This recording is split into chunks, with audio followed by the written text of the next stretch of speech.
जवाहर नवोदय विद्यालय प्रवेश परीक्षेच्या मानसिक क्षमता चाचणी या विभागातील घटक 5वा समसंबंध यातील स्वाध्याय प्रश्न क्रमांक 21 ते 30 चे स्पष्टीकरण।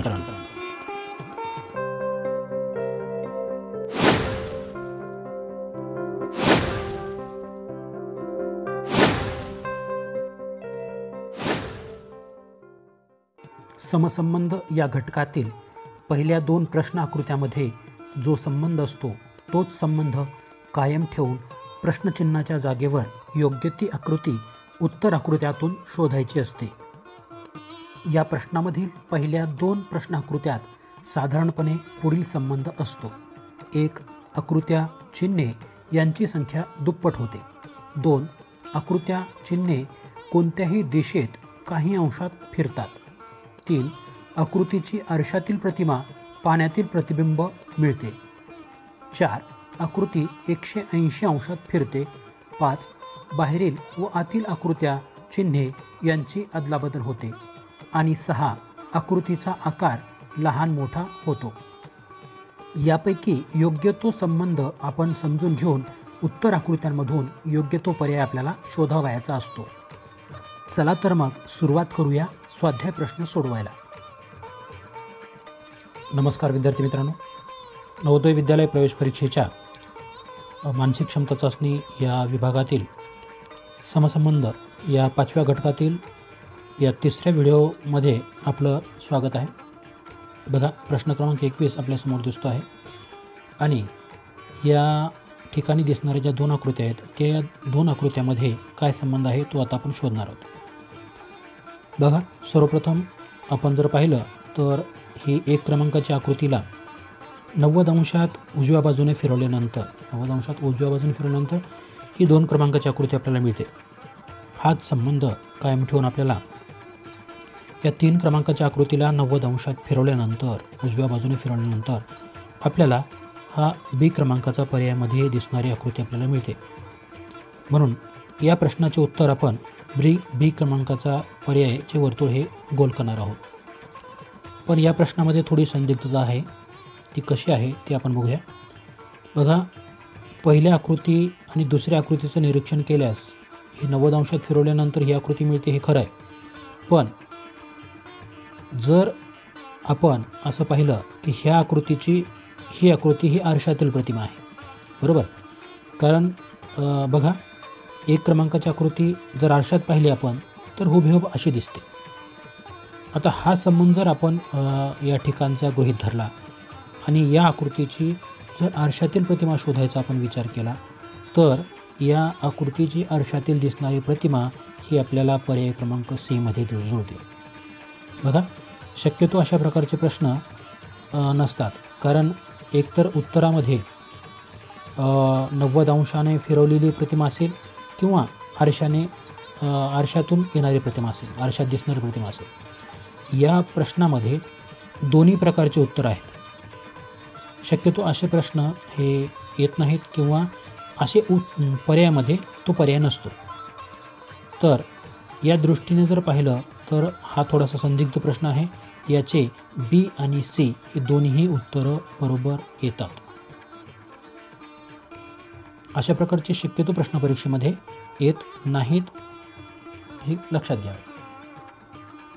यानंतर आता आपल्यासमोर दिसतोय तो प्रश्न क्रमांक 22 मधील पहिल्या 2 प्रश्न आकृत्यांमध्ये काय संबंध आहे तो आपण आता शोधणार आहोत। बघा, या ठिकाणी पहिल्या आकृतीमध्ये वर्तुळ आणि या वर्तुळाचे 2 व्यास काढल्यामुळे 4 भाग झालेत। यातील या उजव्या वरील कोपऱ्यामध्ये एक चांदणीचं चिन्ह आहे। आता दुसऱ्या क्रमांकाच्या आकृतीमध्ये बदल काय झाला आहे? ही आकृती जशी तशी आहे, चांदणीचं चिन्ह आहे, पण या ठिकाणी आणि या ठिकाणी वेगळ्या पद्धतीच्या 2 चांदण्या वाढल्या आहेत। आता हा संबंध आपल्याला कायम ठेवून तिसऱ्या आणि चौथ्या आकृतीमध्ये संबंध ठेवून चौथ्या आकृती आपल्याला शोधायची। बघा, या ठिकाणी हे अशा प्रकारचं चिन्ह आहे, हे चौथ्या आकृतीमध्ये जशास तसं असेल आणि या ठिकाणची आकृती आणि या ठिकाणची आकृती ही सारखी असेल। पर्याय क्रमांक ए मध्ये बघा, हे चिन्ह हे तिन्ही ठिकाणी दिसते, म्हणजे हा पर्याय आपला नाही आहे। बी क्रमांकाच्या आकृतीमध्ये बघा, हे चिन्ह आहे आणि या ठिकाणी काळे वर्तुळ आणि या ठिकाणी काळे वर्तुळ दोन्ही आकृत्या सारख्या आहेत, हे पर्याय आपला बरोबर असू शकतो. तरीही आपण पुढील पर्याय पाहणार आहोत. सी क्रमांकमध्ये या ठिकाणची आकृती या ठिकाणच्या आकृतीमध्ये फरक आहे आणि टीमध्ये या ठिकाणी ही आकृती असायला हवी, ती नाही, याच्यामध्ये बदल झालेला आहे. काळे ठिपके तर आहेत, पण ही आकृती या ठिकाणी पाहिजे होती, म्हणून आपला हा सुद्धा पर्याय नाही. तर आपला योग्य पर्याय आहे पर्याय क्रमांक बी. म्हणून आपण या प्रश्नाचे उत्तर पर्याय क्रमांक बी चे वर्तुळ उत्तरपत्रिकेमध्ये भरीव काळे करून नोंदवणार आहोत. लक्षात घ्या, मी तुम्हाला प्रत्येक व्हिडिओमध्ये सूचना देतो आहे की परीक्षेमध्ये तुम्ही हे भरीव वर्तुळ करण्यासाठी काळ्या बॉलपेनचा वापर करणार आहात. येथे मी तुम्हाला समजून सांगण्यासाठी आणि आकृत्या काढण्यासाठी पेन्सिलचा वापर करतो आहे. आता प्रश्न क्रमांक 23ची आकृती आपल्यासमोर दिसते आहे. पहिल्या दोन आकृतींचं आपण निरीक्षण करणार आहोत. या दोघांमध्ये काय संबंध आहे तो आपण शोधणार आहोत. बघा, या ठिकाणी असणारं चौरस, या चौरसाचे हे कर्णातून काढलेले 2 कर्ण आणि याच्यामुळे झालेले हे 4 भाग. 4 भागापैकीचा हा भाग काळा रंगवलेला आहे आणि त्याच्या विरुद्ध बाजूला हे वर्तुळ आहे. दुसऱ्या क्रमांकाच्या आकृतीमध्ये काय झाले, बाकीची सगळी आकृती आहे, फक्त हे जे वर्तुळ होतं ते काळ्या भागामध्ये आले. आता हा संबंध लक्षात घ्यायचा आहे आणि पुढे हा संबंध ठेवून चौथ्या क्रमांकाची आकृती आपल्याला शोधायची. बघा, वर्तुळ आहे, या ठिकाणी वर्तुळाचे 4 भाग झाले आहेत, या ठिकाणी हा काळा भाग आहे आणि हा जो पांढरा वर्तुळ आहे तो पुढील आकृतीमध्ये या ठिकाणी असायला हवा. म्हणजे या काळ्या भागामध्ये पांढऱ्या ठिपका किंवा पांढरे वर्तुळ आपल्याला दिसायला पाहिजे. आता उत्तर पर्यायामध्ये बघा कुठं दिसते आपल्याला, पर्याय क्रमांक बी. या ठिकाणी ही आकृती आपल्याला जशी पाहिजे तशी मिळते आहे. या ठिकाणचं हे पांढरं वर्तुळ या ठिकाणी काळ्या भागावरती हे पांढरा वर्तुळ आपल्याला दिसतो आहे. म्हणून आपली पर्याय क्रमांक बी ही आकृती या प्रश्नाचे उत्तर आहे. म्हणून आपण या प्रश्नाचे उत्तर म्हणून उत्तरपत्रिकेमध्ये पर्याय क्रमांक बीचे वर्तुळ हे भरीव काळे करणार आहोत.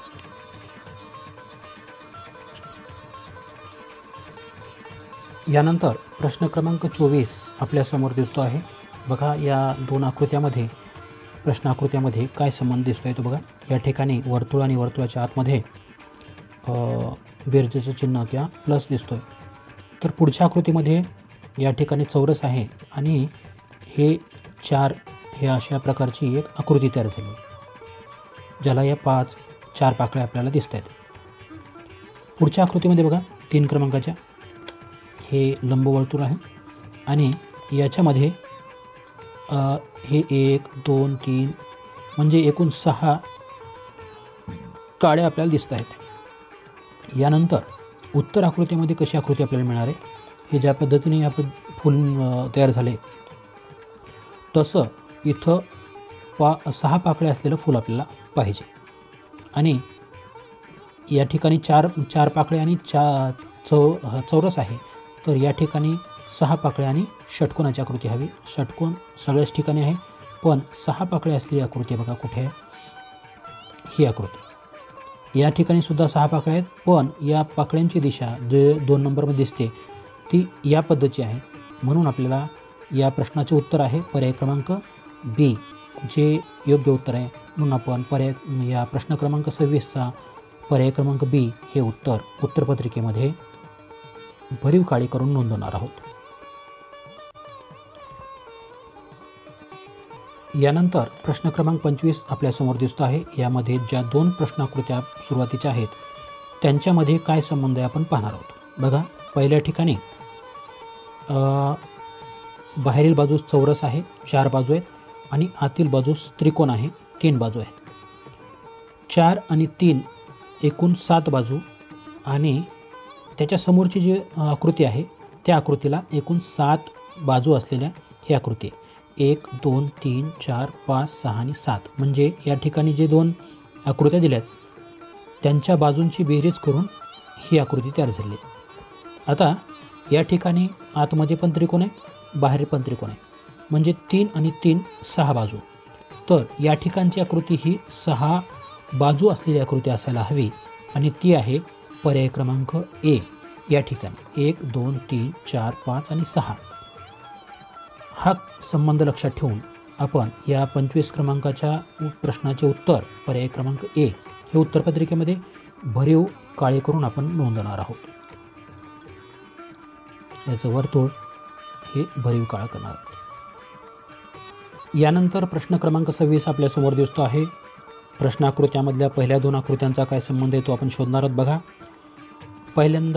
पहिली जी आकृती आहे ती आहे त्रिकोण, दुसरी आकृती आहे चौरस. या ठिकाणी 3 बाजू आहेत, या ठिकाणी 1 बाजू एक्स्ट्रा वाढलेली आहे, ती म्हणजे चौरस, 4 बाजूची. आता या ठिकाणी पंचकोन आहे, म्हणजेच 1 बाजू वाढलेली या ठिकाणी असणार आहे पंचकोन, म्हणजे या ठिकाणी असणार आहे षटकोन. चला, षटकोनाची आकृती आपण उत्तर पर्यायामध्ये बघणार आहोत. उत्तर पर्यायामध्ये 1 2 3 4 5 6 बाजू असलेली आपल्याकडे आकृती आहे आणि ती म्हणजे डी क्रमांकाची. म्हणून आपण या 26 क्रमांकाच्या प्रश्नाचे उत्तर पर्याय क्रमांक डी हे उत्तरपत्रिकेमध्ये भरीव काळे करून नोंदवणार आहोत.